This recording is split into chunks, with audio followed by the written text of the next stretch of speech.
Welcome to the Learning Pines YouTube. We hope this video helps.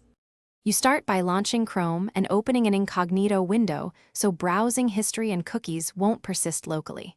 Click the three-dot menu at the top right, then choose New Incognito Window or press Ctrl+Shift+N for a quick shortcut. Once done, note the dark theme and incognito icon. This indicates private mode is active. Make sure to sign out of accounts if you need full separation from your regular profile. Otherwise, signed-in services still follow their own privacy rules.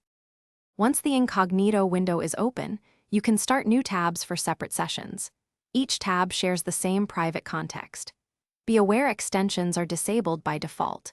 If you need an extension, enable it via Extensions Details Allow an Incognito, but do so only for trusted add-ons because they can access page data.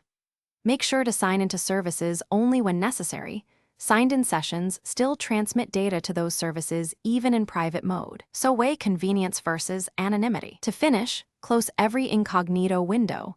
That clears cookies and site data from the private session. You should confirm by reopening regular Chrome and checking that history and signed-in sessions reflect expected state.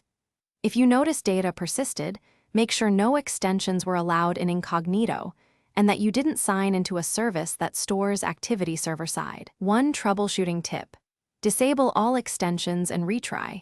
Most accidental persistence traces back to an enabled extension or an active signed-in account. Thanks for watching. Consider subscribing if we helped you.